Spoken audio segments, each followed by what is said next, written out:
بسم اللہ الرحمن الرحیم۔ السلام علیکم ورحمۃ اللہ وبرکاتہ۔ الحمد للہ وکفی وسلام علی عبادہ الذین اصطفی، اما بعد فاعوذ باللہ من الشیطان الرجیم، بسم اللہ الرحمن الرحیم۔ ویؤثرون علی انفسہم ولو کان بہم خصاصہ، صدق اللہ العظیم۔ بزرگان محترم، اللہ رب العزت کا شکر ہے کہ اللہ تبارک و تعالی نے گزشتہ سال کی طرح اس سال بھی رمضان کا مقدس مہینہ عطا فرمایا۔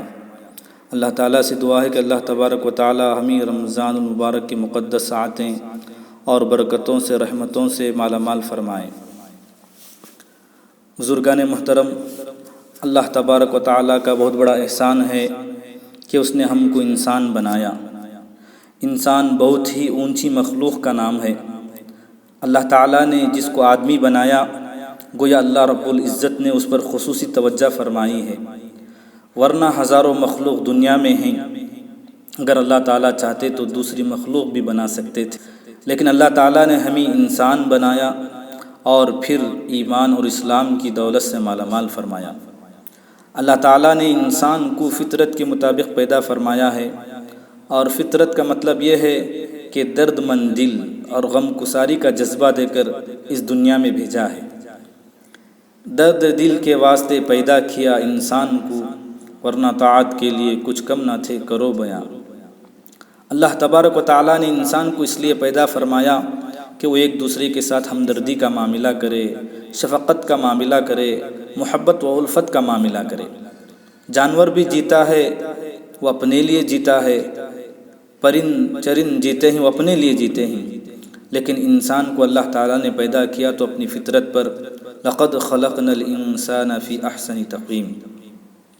بزرگان محترم، ایثار اور قربانی کا جذبہ جب تک انسان میں نہ ہو وہ انسان نہیں ہے۔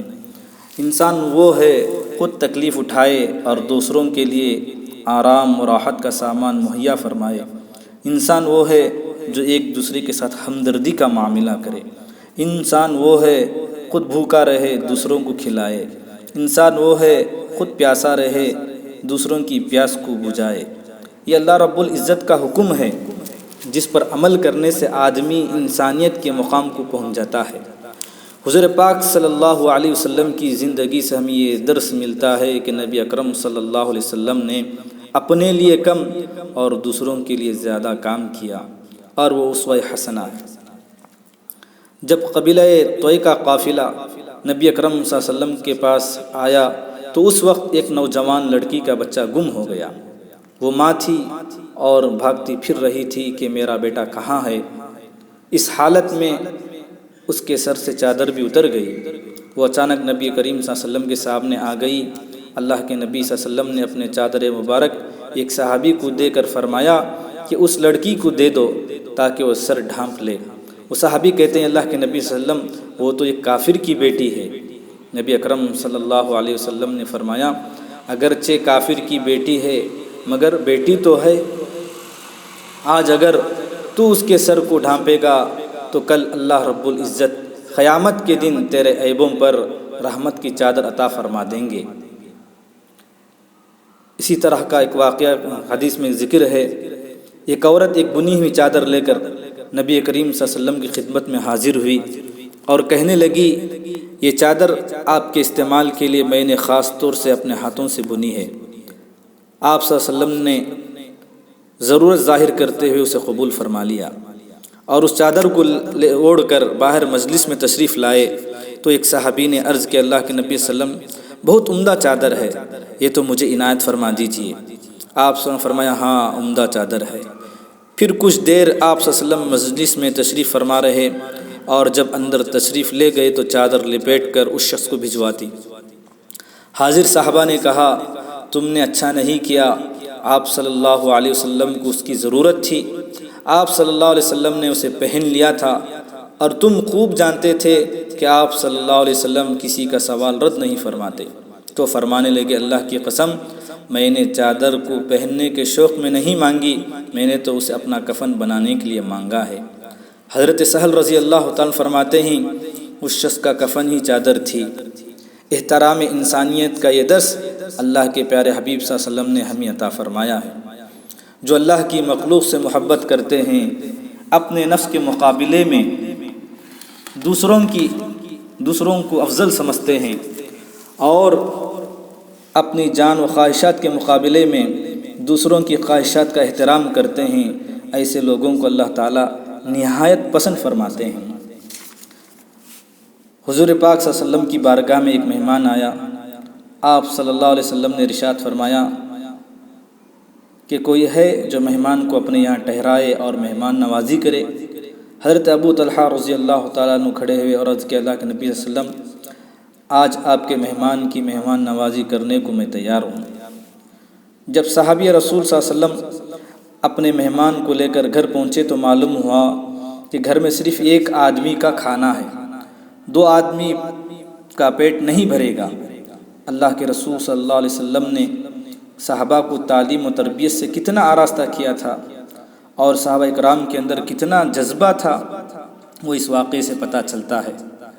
صحابی رسول صلی اللہ علیہ وسلم اپنی بیوی سے فرمایا کہ اگر ایک ہی آدمی کا کھانا ہے تو کوئی پریشانی کی بات نہیں ہے، ایسا کرو کہ تم کھانا دسترخوان پر لگا دینا اور جب مہمان کے ساتھ کھانا شروع کر دیں گے تو تم چراغ درست کرنے کے بہانے سے چراغ بجھا دینا، میں صرف خالی ہاتھ اپنے منہ تک لے جاؤں گا اور منہ چلاتا رہوں گا اور مہمان کھاتے رہیں گے یہاں تک کہ ان کا پیٹ بھر جائے گا، آج رات ہم بھوکے سو جائیں گے۔ بزرگان محترم، دنیا میں ایسی مثال ملنا مشکل ہے کہ خود بھوکا رہے دوسروں کو کھلائے، خود پیاسا رہے دوسروں کی پیاس کو بجھائے۔ چنانچہ صحابی کی اہلیہ محترمہ کھانا مہمان کے سامنے رکھا اور چراغ درست کرنے کے بہانے سے گل کر دیا، بجھا دیا، گھر میں اندھیرا چھا گیا۔ اس کے بعد میزبان صرف ہاتھ اٹھائے اور منہ چلاتے رہے یہاں تک کہ مہمان کا پیٹ بھر گیا۔ یہ کتنا بڑا جذبہ ہے کہ خود کو بھوکا رکھا، بیوی کو بھوکا رکھا، اپنے بچوں کو بھوکا رکھا، اپنے مہمان کی مہمان نوازی کی۔ اللہ تبارک و تعالیٰ کو یہ ادا بہت پسند آیا۔ اللہ تعالیٰ نے آیت نازل فرمائی، وَيُؤْثِرُونَ عَلَىٰ أَنفُسِهِمْ وَلَوْ كَانَ بِهِمْ خَصَاصَةٌ۔ قرآن پاک میں اسی کی طرف اشارہ کیا گیا ہے۔ اللہ تعالیٰ فرماتے ہیں ایسے لوگ جو ایثار و قربانی کا جذبہ رکھتے ہیں اور اپنی جان کے مقابلے میں دوسروں کی جان اور خواہشات کو ترجیح دیتے ہیں، یہ لوگ اللہ کے خصوصی بندوں میں شامل ہیں۔ حدیث میں ایک واقعے کا ذکر ہے کہ ابو جہم ابن حذیفہ رضی اللہ تعالیٰ عنہ ایک صحابی ہیں، وہ کہتے ہیں کہ جنگ یرموک میں میرے چچا زاد بھائی کو تلاش کرنے نکلا اور ساتھ میں ایک پانی کا مشکیزہ لے لیا تاکہ اگر وہ مل جائے اور پانی کی ضرورت پڑے تو پریشانی نہ ہو۔ کہتے ہیں کہ میں نے ان کو ایک جگہ پا لیا، وہ نزے کی حالت میں زخمی پڑے ہوئے تھے۔ میں نے ان سے کہا کہ کیا میں تمہیں پانی پلاؤں؟ انہوں نے کہا کہ ہاں۔ اتنے میں ان کے قریب ایک اور شخص زخمی حالت میں پڑے ہوئے تھے، انہوں نے آہ کی۔ میرے چچا زاد بھائی نے کہا کہ پہلے ان کو پانی پلاؤ۔ دیکھا تو وہ حضرت عمرو ابن العاص رضی اللہ عنہ کے بھائی ہشام ابن العاص تھے۔ میں نے ان کے پاس پہنچا اور کہا کہ کیا پانی پلاؤں؟ تو انہوں نے کہا کہ ہاں۔ اتنے میں ایک اور شخص کی کراہنے کی آواز آئی تو ہشام کہنے لگے کہ اس کو پہلے پلا دو۔ حضرت ابو جہم کہتے ہیں کہ میں اس کے پاس پہنچا تو ان کا انتقال ہو چکا تھا، لہٰذا میں ہشام کے پاس آیا، دیکھا تو ان کا بھی انتقال ہو گیا ہے۔ یہ دیکھ کر میں نے اپنے چچا زاد بھائی کے پاس آیا کہ ان کو پانی پلا دوں، مگر جب ان کے پاس پہنچا تو ان کا بھی وصال ہو چکا تھا۔ بزرگان محترم، یہ حضرات صحابہ کرام تھے جن کے دلوں میں اللہ اور رسول کی محبت اس طرح سمائی گئی تھی کہ وہ ہر چیز کو اس کے لیے قربان کر سکتے تھے۔ یہ صحابہ تھے اپنی جان کے مقابلے میں دوسروں کی جان کو افضل سمجھتے تھے، اپنی جان کے مقابلے میں دوسروں کی جان کو افضل سمجھتے تھے اور ان کا احترام کرتے تھے۔ حدیث میں ایک واقعے کا ذکر ہے، حضور پاک صلی اللہ علیہ وسلم کے زمانے میں ایک صحابی کے گھر میں کسی صاحب نے بکری کے پائے بھیجے۔ ان صحابی نے سوچا کہ میرے پڑوس میں جو لوگ رہتے ہیں وہ مجھ سے زیادہ مستحق ہیں، یہ سوچ کر ان کے گھر میں وہ پائے بھیج دیے۔ پڑوس کے گھر میں، تو انہوں نے بھی یہ سوچ کر اپنے پڑوس کے گھر بھیج دیے۔ اس طرح ہوتے ہوئے پھر انہی کے گھر وہ پہنچ گئے جن کے گھر سے وہ چلے تھے۔ اللہ اکبر! دنیا میں ایسی مثال ملنا مشکل ہے کہ خود بھوکا رہے دوسروں کو کھلائے۔ صحابہ کرام کے زمانے میں اپنے پڑوسیوں کے ساتھ کتنا اچھا سلوک ہوتا تھا۔ بزرگان محترم، حضرت امام حسین رضی اللہ عنہ کے پڑوس میں ایک یہودی رہتا تھا۔ اس کے گھر کی دیوار پھٹ گئی، جس کی وجہ سے ان کے پیشاب اور پاخانہ والی گندگی امام حسین رضی اللہ تعالی عنہ کے گھر کے صحن میں آ جاتی تھی۔ حضرت امام حسین رضی اللہ تعالی عنہ اس کو برداشت کرتے رہے، کبھی کوئی شکایت نہیں کی۔ ایک مرتبہ یہودی پڑوس کی بیوی امام حسین رضی اللہ تعالی عنہ کے گھر آئی تو دیکھا کہ میرے گھر کی غلاظت امام حسین رضی اللہ تعالی عنہ کے گھر اور آنگن میں آ رہی ہے، اور ان لوگوں نے اب تک کوئی شکایت نہیں کی، نہیں بتایا۔ عورت اپنے گھر گئی اور اپنے شوہر سے کہا کہ ہمارے گھر کی غلاظت امام حسین رضی اللہ تعالی عنہ کے گھر میں جا رہی ہے، اور انہوں نے اب تک ہم کو نہیں بتایا۔ یہودی شرمندہ ہوا اور امام حسین رضی اللہ تعالی عنہ کے گھر پہنچا۔ اس نے کہا، اے نواسی رسول، مجھے بے حد شرمندگی ہے اس بات سے کہ ہم نے آپ کو تکلیف دی ہے، آپ ہم کو معاف فرما دیجیے۔ قربان جائے امام حسین رضی اللہ تعالی عنہ کے اخلاق حسنہ پر، فرمایا، میرے نانا سرکار دو عالم صلی اللہ علیہ وسلم نے پڑوسی کے ساتھ احسان کرنے کا حکم فرمایا ہے۔ من کان یؤمن باللہ والیوم الآخر فلا یؤذی جارہ، جو اللہ پر اور یوم آخرت پر ایمان رکھتا ہے اسے چاہیے کہ پڑوسیوں کو نہ ستائے۔ میں آپ کو تکلیف نہیں دے سکتا ہوں، بلکہ آپ کی طرف سے جو تکلیف پہنچے اس کو برداشت کرنے کے لیے میں تیار ہوں۔ یہودی نے جب سنا کہ اللہ کے رسول صلی اللہ علیہ وسلم کا یہ حکم ہے کہ پڑوسی کے ساتھ حسن سلوک کرو، اس نے کہا کہ اسلام کتنا پیارا مذہب ہے، اور امام حسین رضی اللہ تعالی عنہ کے دست مبارک پر ایمان لے آیا۔ حضرت جنید بغدادی رحمۃ اللہ علیہ کے پڑوس میں ایک یہودی رہتا تھا۔ وہ یہودی باہر سفر میں تھا۔ اس یہودی کی بیوی حمل سے تھی، لیکن بیوی کے پاس اتنا انتظام بھی نہیں تھا کہ وہ رات کو چراغ جلا سکے۔ بچہ پیدا ہو گیا تو گھر میں اندھیری کی وجہ سے بچہ روتا تھا۔ حضرت جنید بغدادی رحمۃ اللہ علیہ روزانہ رات میں اپنے گھر کا چراغ لے جا کر اس یہودی کے گھر میں رکھ دیتے اور خود اندھیرے میں رہتے تھے تاکہ بچے کی ماں کو تکلیف نہ ہو، اور صبح کو اٹھ کر لے آتے۔ جب یہودی سفر سے واپس آیا تو عورت اپنے شوہر سے بولتی ہے کہ ہمارے پڑوس میں جو مسلمان رہتے ہیں وہ بڑے اچھے اخلاق والے ہیں، وہ تو خود اندھیرے میں رہتے ہیں اور میرے بچے کی وجہ سے اپنا چراغ میرے گھر میں رکھ دیتے ہیں۔ جب اس یہودی نے یہ بات سنی تو حضرت جنید بغدادی رحمۃ اللہ علیہ کے پاس حاضر ہوا اور مسلمان ہو گیا۔ بزرگان محترم، ہم نے اپنا اخلاق اور کردار کو گوا دیا ہے۔ ہم یہ سوچتے ہیں کہ سامنے والا آدمی ہمارے ساتھ احسان پر احسان کرتا رہے اور ہم اس کے ساتھ کچھ نہ کریں۔ سارے احسان کے مستحق ہم ہیں اور ساری بدسلوکی کا مستحق ہمارا پڑوسی ہے۔ تو اللہ کے نبی صلی اللہ علیہ وسلم نے ارشاد فرمایا کہ جب تمہارے پڑوسی کو تمہاری مدد کی ضرورت ہو تو اس کی مدد کرو، اور جب تمہارے گھر میں کوئی اچھا سالن پکے تو اپنے پڑوسی کو بھی اس میں شامل کر لو۔ ہمارے آقا صلی اللہ علیہ وسلم یہاں تک فرمایا، اپنے گوشت کی خوشبو سے اپنے ہمسائے کو تکلیف نہ دو، یا تو تھوڑا سا پانی زیادہ ڈالو، ہو سکے تو ایک پیالی غریب ہمسائے کے گھر میں بھیج دو، اور اگر یہ نہیں کر سکتے تو ایسے زاویے ایسے وقت میں کھانا پکاؤ جب کہ ہمسائے کے بچے سو چکے ہوں، کیونکہ بچے اٹھ کر ضد کر بیٹھے اور ماں باپ سے مطالبہ کر لیں۔ یہ غریب ماں باپ جو استطاعت نہیں رکھتے تو بتاؤ ان بچوں کے دکھ کا علاج کس کے پاس ہوگا؟ لیکن ہم لوگوں نے ان کے درد کو نہیں سمجھا۔ عید کے دن بھی بیوہ کا یتیم بچہ آلو کھلونے بیچنے پر مجبور ہو جاتا ہے، کبھی سواریوں میں دھکے کھاتا پھر رہا ہے، کبھی بس اسٹینڈوں میں دھکے کھاتے پھر رہا ہے، بازاروں میں دھکے کھا رہا ہے، راستوں میں دھکے کھا رہا ہے۔ یہ بچے ان کا یہ وہ زمانہ ہوتا ہے، اسکول جانے کا زمانہ، مدرسہ جانے کا زمانہ ہے، علم دین حاصل کرنے کا زمانہ ہے۔ وجہ کیا ہے؟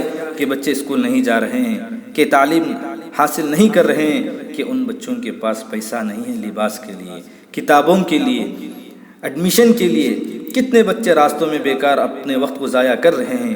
کتنے ایسے بچے ہیں کسی کا باپ ہے تو ماں نہیں، کسی کی ماں ہے تو کسی کا باپ نہیں۔ کتنے نوجوان لڑکیاں بغیر شادی شدہ کی زندگی گزار رہے ہیں، اپنے آرزوؤں کو سینے میں دفن کر کے پریشان کن حالات سے زندگی بسر کر رہے ہیں۔ کتنے مسلمان نوجوان لڑکیاں غیروں کے ساتھ بھاگ کر شادی کر لی ہیں۔ لیکن ہمارا معاشرہ بے درد ہو چکا ہے، بے درد ہو چکا ہے۔ بزرگان محترم، حدیث پاک میں آتا ہے کہ نبی اکرم صلی اللہ علیہ وسلم نے ارشاد فرمایا،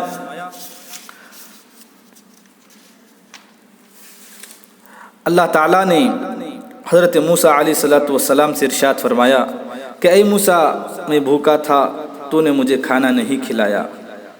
تو موسیٰ علیہ السلام نے عرض کیا،